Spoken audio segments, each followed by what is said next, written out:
Hey everybody, it's Mr. Marvin, and in this video I'm going to give you some specific feedback on your position paper rough drafts. So at this point in the game, we are almost done. This will probably be the last feedback video that I provide for you guys. By the time you hand in your final drafts of your research projects, the course will be over. So you will get those back with my written comments as usual. But the only video that remains to be made probably is my end of semester video. So I hope you enjoyed this one. As usual, I've got my list of grievances here about your rough drafts. I just want to go through some common issues that I saw across the board. Most of these things I think are recurring themes, of course. So hopefully it won't take too long, but you know that I always say that.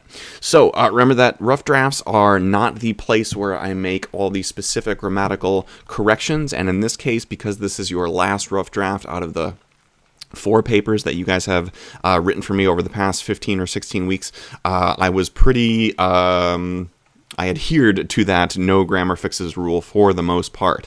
So if grammar or style, the style part of your essay score, has been something that you have struggled with in the past, please do remember that the Writing Center is available and willing to help you either via email or in person. So please do take advantage of that. A common thing that I saw in the rough drafts was the page number being in the wrong font for some reason, which brings me to the larger point of make sure that you follow MLA format one last time. Remember that this is your last assignment, right? So every point counts at this point. Haha. Every point counts. So make sure you don't lose any points for silly formatting things. Make sure that everything is in the correct font. Make sure everything is double spaced. Make sure you're not justifying your text. Make sure your header info block in the upper left-hand corner is all the correct information. Follow the MLA formatting guide. Watch the MLA formatting video one more time. It can hurt for sure.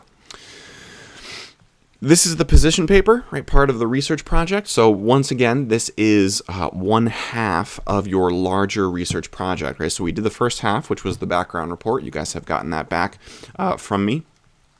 And right now we are in the process of working on our position paper, which is the second half. And these two halves really represent the whole they say, I say dichotomy that we've kind of been talking about all semester and that we've been learning from our textbook. So it's important to remember that because these are two halves of the same paper, you don't really need to go through a whole new introduction in your position paper. In other words, you want to, because I mean you're going to, this upcoming week, you're going to put all the pieces of your paper together and make it into one large paper. So what I mean is that you don't need an introduction, well, you do need an introduction at the beginning of your background report, but at the beginning of your position paper, you don't really need like a brand new introduction where you introduce the topic again, right, and act like it's the beginning of a new paper, because really the beginning of your position paper appears in the middle of your overall research project, right? It's kind of right in the middle. And because it's right in the middle, it's the perfect place to reassert your thesis statement, right? So think about, especially when you're compiling these things for your final submission at the end of this week, think about the transition between your background report and your position paper. So I talked about this in previous videos, I'm sure, about the research project, but you either need to have a paragraph that sort of wraps up the background report section of your paper, and then you probably also need a paragraph that kind of transitions to your position paper section of the research project. So some of you did that really nicely, and you had a really nice assertion, right, of your thesis statement at the beginning of your position paper, and that works really well. And if you haven't yet, that's okay, because you've got time. You just gotta remember that these are not two separate papers. You're going to literally copy and paste them into one document, one paper, so you need to make sure it just, when you read through it, it flows naturally, right, from the end of the background report into the beginning of the position paper. So what I recommend is that at the beginning of your research project, that is at the beginning of the background report, or probably even before the background report, you have an introduction that does the typical introduction things, right? Introduces the topic, explains to us why it's an important topic, and also gives your reader a preview of what your position, what your thesis statement is going to be. Then you move into the background report. So let me type it up while I have the thing up here. forgot to change my font. It happens to the best of us. So the whole research project, right, is going to start with some kind of introduction, right, to the whole thing, right? Introduction to the whole thing. So you introduce the topic, you draw the reader in, right, and you give a sense of what your position is going to be, right? Give your reader a preview of what your paper is going to cover. These are all the usual introduction things, right, that an introduction normally does. Then you move into your background report. As always, the background report is a explanation. It is a report on the background of your topic or issue or debate, right? So this is either a chronological history or a look at the different points of view, or maybe a combination of both. But this is really what the they say is. Right? This is the they say portion of your research project, right? You are reporting on all the stuff that you learned through your research. This is not the part where you weigh in with your own thesis statement. You alluded to your thesis statement up here, right, in your introduction, because it's your research paper, it's your project, so your voice starts the paper. But then you it's almost like you're saying, before we get to what I think, let me tell you what everybody else thinks, or how we got to this point, or what have you. So that's the background report. Then you move into the position paper, and this is where you tell us what you say, right? The I say portion, right? So we've heard what everybody else says in the background report. Now it's time to tell us what you say. And in between these two things, right, there's some kind of transition, right, between the two, right? That could be one paragraph that kind of wraps up the background report and then transitions into the position paper. It could be the background report has a sort of conclusion, and then you have kind of a paragraph that starts off the position paper. But either way, just make sure that it reads through smoothly, right? So that it doesn't feel like two separate papers that are just copy and pasted into one file. Here, right, in your introduction, you probably, again, gave a preview of what your thesis statement is going to be later on, right, in your paper. Because of that, you probably want to reassert your thesis here in the position paper, because your thesis statement in your introduction, that was like 3 or 4 pages ago, right? So it's probably a good idea to remind your reader of what your thesis statement or what your argument was, okay? So introduction, right? Here's the topic, draw the reader in, right? Give a sense of what your thesis statement is, right? How you're going to go about proving that thesis statement, et cetera, et cetera. Then you move into the background report, right? Here's everything that they say. Here's everything I learned through my research. Here's the history. Here's whatever you need to know, right? Again, withholding your own opinions, right? Withholding your own argument at that point. Then you bring it back to the thesis for the position paper, and that's when you concentrate on proving that thesis statement with your typical analysis, evidence, synthesis, right? All those good things. So assume that the reader has read your background report, right? Which I have because I graded it.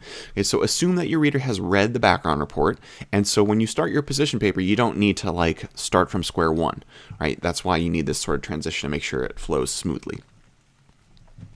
So you reassert the thesis statement in the position paper, right? And then you're going to have some sort of conclusion, of course, that to the whole thing that wraps up, right, your whole research project as the usual concluding stuff, right? The usual conclusion stuff. Hopefully without saying in conclusion. What else? Okay, so I think that covers everything that we need to talk about as far as the structure. Let me just say while I'm thinking about it that the instructions for putting this file together, putting all these files together, is in the course outline. Please make sure that you follow that closely. I'm also going to be posting a few more additional instructions, just really re-emphasizing what it says in the course outline in this week's upcoming folder, right? The week 16 folder, the last content folder. And one of the things that it says in there is that you have the option to label your background report and position paper and subtitle them. And I provide an example, so I won't try to go into that now. But what I envision and what I recommend to help you stay organized and to also help me stay organized when I read and grade your paper is to give your whole research project, right, a title. And then maybe you have your intro paragraph or paragraphs, right? And then you're going to literally label your background report, right? In the usual title case, right? So centered 12 point times New Roman, just like usual. But I encourage you to come up with a subtitle for your background report. So the history of blank, right? Or a look back at such and such, right? Or the big picture behind whatever. Whatever your background report, whatever feels like an appropriate title for your background report can be the subtitle. What that would look like is something like this: background report, creative title, right, as usual. Okay, and this would be centered. I don't have my situation here because I'm aligned left. Imagine this is centered. What I would actually do is probably center it like this. Let me just do it. Move it over here and then kind of go like that. There we go. I should really learn the keyboard shortcut for centering. Probably something like this, right? And that will make it look super cool. Then you do your background report right underneath, and then do the same thing for your position paper. And you'll have a creative subtitle for that. Okay? So please I do want you to label your background report and your position paper regardless. And I hope you'll come up with some cool subtitles for them, just so you take ownership over your stuff. Let's see. Okay, so let's get to some specifics about the position paper rough drafts. I can't believe I don't know how to left align without clicking the button. Does it give me... Hang on. Align left. Doesn't tell me what the keyboard shortcut is. I'll look it up. Okay. So let's go to some specific things about the position paper rough drafts. Again, most of these things will be things that I've talked about before, but I'm saying them again, perhaps for the third or fourth time, because it needs it. So one thing that I started saying a lot on these position paper rough drafts is, what is this paragraph's main idea? And I know I've been talking about this for 15 weeks, right? But we're still struggling. Not all of us, obviously. But some of us, we all still need to be aware that a paragraph needs one main idea. And a main idea is sort of the controlling idea of that paragraph. If a paragraph tries to do too many things, there's no sense of organization. There's no sense of cohesion. It's very difficult to follow. It feels like you're just doing that thing where you're just coming up with sentences about your topic off the top of your head and just throwing them together, and then maybe once in a while hitting enter and tab to start a new paragraph. It just can't happen. You just can't. You can't write like this. Paragraphs and sentences, right? These are the basic building blocks of the English language. And if you continue in this pattern, it will be very hard to overcome, and it'll be also be very difficult for your reader to make sense of what you're saying. You have to have a clear sense of how your ideas are organized if your reader is going to have any hope of how your ideas are organized. So clear writing, this is a classic that I feel like I haven't said enough this semester. Clear writing is clear thinking. And what this means is that you have to be thinking clearly. You have to have clarity of thought about your ideas and every individual idea in your writing in order to express those ideas in a clear, concise way that other people can understand. And writing that is not clear indicates thinking that is not clear, right? And, critical thinking and getting to a place where you clearly understand what you're trying to say is hard, right? And it can literally make you sweat, right? Because it takes a ton of mental effort to really figure out what you're trying to say and to figure out how to say it well. But hopefully this course has taught you that is a valuable skill to have as an educated person, a person that has chosen to be educated, has chosen to be above average, right? To transcend the ways of thinking that we might get otherwise trapped in when we don't learn to think critically, when we don't learn to think for ourselves, when we continue to allow ourselves to be told how and what to think about and what is important or what is not important. So all that is to say, clear writing is clear thinking, and thinking clearly is hard work. But it is valuable work. It is the work we are here to do as people that have chosen to get an education. And clear writing demonstrates clear thinking, and that is why clear writing is so valued, and it is why it is so important and to be respected, I think.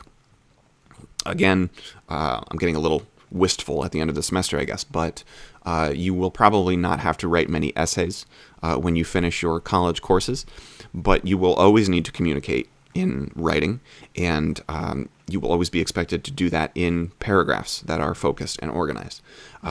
So it's a lifelong endeavor, and I encourage you to continue to take it seriously, as many of you do, and I urge you to continue to work on it, because you don't just take English 101 and now I'm a good writer, right? It is a lifelong endeavor.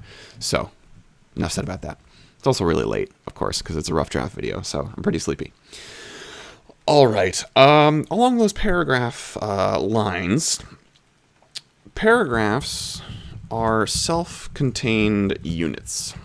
So this is a conversation that's come up in some of my on-ground classes this semester, is that a paragraph, right, when it's well organized, right, with the usual thing. Do I have a shortcut for this? I think I do. Oh yeah, look at that. Oof. Let me do this first. Each paragraph should focus on a single main idea, and that idea should support the paper's thesis. A paragraph's topic sentence, usually that's the first sentence, establishes that main idea. The body sentences then elaborate, explain, cite, analyze evidence to prove that main idea, to expand. It fulfills the promise of the topic sentence. Then the concluding sentence, of course, wraps it all up, connects the main idea back to your thesis statement, and then when you start a new paragraph, it's time to start a new main idea. Once again, a topic sentence is like the thesis statement for a single paragraph. Thesis statement for a whole paper, topic sentence for a single paragraph, right? So subsequently, if you follow that sort of paragraph structure that we've been talking about all semester, each paragraph of yours should be a fairly self-contained unit, right? You should almost be able to pick out a paragraph, and I challenge you to pick up any book that's near you and just start reading a new paragraph. And that new paragraph should, in some ways, kind of make sense on its own. It should hold up on its own. And that's because you have a topic sentence that tells the reader the main idea of that paragraph. You've got body sentences that elaborate on that main idea. And you've got a concluding sentence that kind of sums up that main idea. So even when a paragraph is taken out of its larger context, it might not make as much sense, but it should still be intelligible. It should still be understandable to the reader. And I think that's a good way of thinking about, your paragraphs. If somebody just read this paragraph, does it hold up, on its own? Or would they have no idea what I'm talking about? Again, building blocks. A paragraph is kind of like a mini paper, right? Topic sentence is your little mini thesis statement for those few sentences in that paragraph. Your body sentences are like your body paragraphs. Your concluding sentence is like your concluding paragraph. So can't overstate the importance of good paragraph organization. Doesn't mean every paragraph is going to look exactly the same, but it's just a rule of thumb. And again, like so many of the things that we've talked about this semester, the more rules that you take the time to learn and master, the more freedom you're going to have, and not just to use those rules and to express yourself in a way that people will take seriously, but also the more freedom you will have to bend and break the rules when you see fit. And that's pretty cool. So keep focusing on those that paragraph structure. The reason why I bring this up is because I still see from time to time concluding sentences that seem like they should actually be topic sentences, right? So if you are saying something like, Game of Thrones is a very stressful TV show. If this was my topic sentence, right, indent a new paragraph. If this was my topic sentence, presumably everybody would be able to tell that the rest of this paragraph would be all about why Game of Thrones is stressful, right? So I might have, no spoilers, right, but I might have a sentence with spoilers that explain a stressful scene, right? And this would go on for a while, right? And I might bring in an expert, right? Quote an expert, et cetera, et cetera. But then you're going to need to wrap up that paragraph, right? And frequently I see paragraphs being wrapped up in this way. Mad Men, on the other hand, is not very stressful. Now, when a reader reads a sentence like this, not all of this should be italicized, of course. When a reader reads a sentence like this, again, think about if you took this paragraph out of the paper and just read it by itself. How would that last sentence feel? It feels like it sticks out like a sore thumb, and it does because it's about something completely unrelated to the rest of the paragraph, right? So don't mistake a transition as being a sentence that needs to, like, give a preview of what the next paragraph is going to be about. Because again, a paragraph should be a fairly self-contained unit. So this sentence should not end the Game of Thrones paragraph. It should start the Mad Men paragraph, right? So this is a common thing that I see. And I think at some point we were taught that your last sentence should tell you what the next paragraph is going to be about. I don't believe in that. If you believe in that strongly, in a couple of weeks you can go back to doing that. But for now, I would say keep your paragraphs as cohesive, self-contained units. Don't do this thing, right? Yeah, enough said. All right, let's see. This is an oldie but a goodie. Shortcut? It'll probably come up in a second. Starting paragraphs with quotes. I know I've said it 100 times. Most of you have gotten very good at not doing this. Most of you have gotten very good at starting your paragraphs with your own main idea, asserted in the topic sentence, and then bringing in the author, probably in the next sentence or two. The reason that this is important is because it is a matter of the strength of your writing voice. If your paragraphs are being led by the authors, by quotes from the authors, you're not in the driver's seat, right? The reader can almost feel like you didn't know what to do in the next paragraph. So you're like, well, I'll just start with a quote and I'll just talk about the quote. Okay? It's not good. It's not great. Generally speaking, most of the time, you want to start with your own topic sentence, your own idea.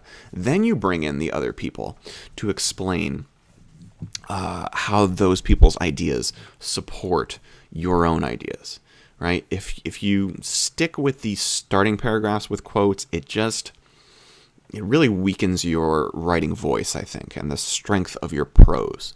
So again, not every time, right? Once in a while, maybe you start with a quote as a jumping off point, right? In an introduction, perhaps.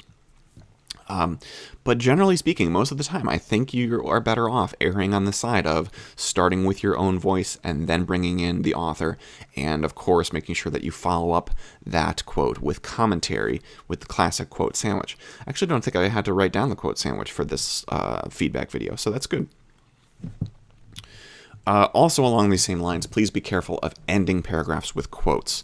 Still see this quite a lot. If you end a paragraph with quote, that's a naked quote, right? Because there's no commentary.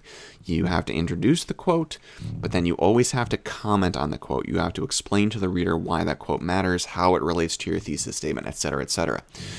When you end a paragraph with a quote and just move on, the reader's like, what? Okay, I guess we're okay. I guess we're moving on to something else. Don't make your reader do that. What else we got here? Make sure that you have sources for your claims. So whenever you make a claim, we haven't talked about claims very much. And ISA doesn't really talk in terms of claims, but whenever you're writing an argumentative paper, you're going to have a series of points that you're making, right? And claims are just another word for like a point that you're trying to make. So like if you make a claim that Game of Thrones is a stressful TV show, then your reader is going to expect you to provide evidence of why that is the case, right? And you need to explain how that evidence supports your idea. I was a little worried because of the lack of sources that I saw in a lot of the position paper rough drafts. And I know that it's just a rough draft, so as long as you hand something in, you get the point for it. But hopefully we've talked in the past about how quotes and source integration is such an important integration, such an important part of academic writing. and responding to other people's ideas. It's not just a matter of like you write the thing and you hit the word count and then you figure out how you can jam some quotes in. If you do that, the reader will be able to tell because the quotes won't really have a purpose. They won't be used deliberately or with intentionality. They won't have a clear relationship to your own ideas. And that's not good, of course. So I saw quite a few works cited pages that had one source, two sources. I read some rough drafts that didn't have any sources, no quotes. And that makes me a little bit alarmed because the position paper is really where you start analyzing all that evidence, interpreting all of that evidence, citing those quotes, explaining what those quotes mean, explaining how they support your original thesis statement. If you don't have that, it's like a lawyer just saying, my client is innocent. Just trust me, because I have no evidence. And that's not good, right? You need to make your case to the jury, to your audience. You need to present them with evidence, but you can't just put the evidence on the table and then say, I rest my case. You have to give them the evidence, and then you have to explain the evidence and convince them of how the evidence makes your point or supports your thesis or claim. Alrighty? So, crucial. Quick punctuation thing. Here's my setup to the quote that says, this is a quote. So that was on page 23. Parenthetical citations always go at the end before the closing punctuation, right? So I'm still seeing a little bit of this. This doesn't make sense because now your next sentence starts with parenthetical 23. This parenthetical citation corresponds to this quote, so it is included in this sentence and comes before this closing period. Yes. A couple of things about paragraph length. So much. You can tell how important paragraphs are by how much I obsess over it in these videos. This is a short paragraph. This is a long paragraph. I frequently leave these comments on student writing, and I'm starting to think that maybe just pointing this out isn't quite enough. How long does a paragraph need to be? I ask this sentence in class a lot, right? And students say 3 sentences, 5 sentences, 8 sentences, 5 to 8 sentences, right? All of those things are correct, right? A paragraph is as long as it needs to be, but no longer than that. So is there such a thing as a short paragraph? Yes. Is there such a thing as a long paragraph? Yes. Where it becomes a concern is if the paragraph is too short. A paragraph that's too short is underdeveloped. Okay, maybe it's like 3 sentences that don't really go anywhere. Okay, this is why the paragraph organization thing is so important. Okay, main idea, body sentences, concluding sentence, topic sentences, the whole deal. If you don't do that, you're going to end up with short paragraphs, right, that don't really go anywhere or don't really have a clear purpose, right? And again, that's what brings me back to this, right? What is this paragraph's main idea? Or you're going to have paragraphs that are super long. Still seeing paragraphs that go on for an entire page or more. I don't know why. Paragraphs are what help you stay organized, right? Let alone before your reader even gets to it, right? And this is the clear writing is clear thinking thing. If you're writing papers where paragraphs go on for more than a page, it is blatantly obvious, right, that your thinking is not yet as clear as it needs to be. Okay, so long paragraphs tax the reader's attention, right? They go on for too long. It's very easy to wander and get off track, and now you're talking about something else. And this is a paragraph that talks about 3 or 4 or 5 different things, right? I've started commenting on some of your paragraphs. Is this paragraph about XYZ, or is this a topic about ABC, right? Because the paragraph talks about both things, and a paragraph should probably not talk about both things most of the time. So again, it's probably the last time I'm going to say it, but you have to continue to work on that paragraph structure. Topic sentence, body sentences, concluding sentence. 1 main idea per paragraph. Okay? It's kind of everything. Our good friend the comma splice, right? 2 sentences that are complete cannot be separated with only a comma. I am super excited for next week's episode. It's going to be killer. right? If you don't have any punctuation between these two complete sentences, it is a run-on sentence. And if you just put a comma between these two sentences, it is a comma splice. Comma is not strong enough to do a period's job. You got to pull one of these, period, capital I, right? Or you got to put some sort of conjunction in here, right? I am super excited for next week's episode because it's going to be killer, right? Period would probably work better in this instance. Okay, so watch out for our good nemesis, the comma splice.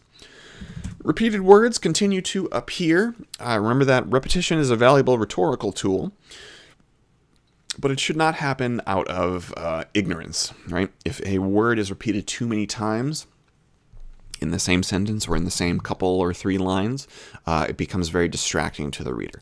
So you got to be on the lookout for those. This is why reading your paper out loud can help you hear, wow, I'm saying the word scrumtrolescent a lot or something like that. And you just got to figure out how to fix those. And last thing, don't think we've talked about this before, which is incredible. The difference between who and whom.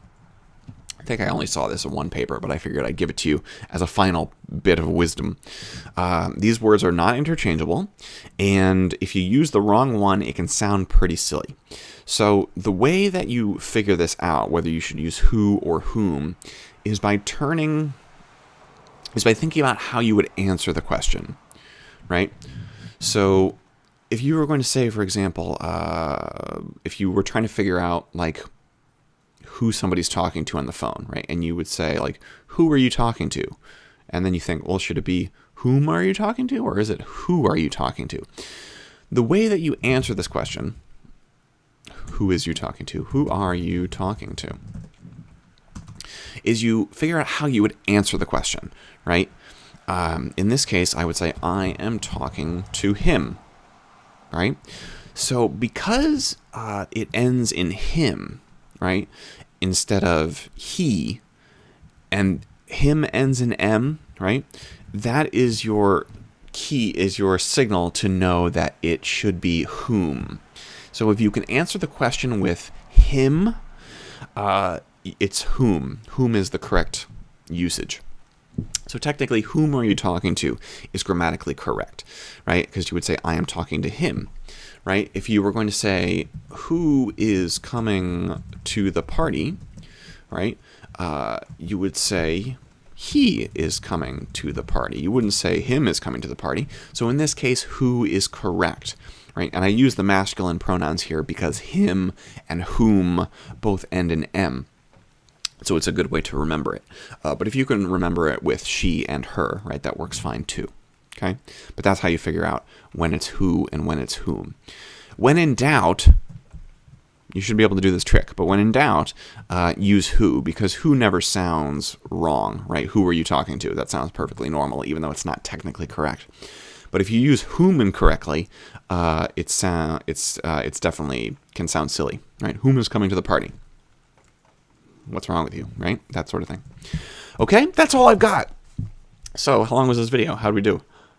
33 minutes. All right, so you still got your money's worth, I hope. If you have any questions about anything I said in this video, please do post in course questions as always. When this video goes up, we'll be on the eve of our last week of classes.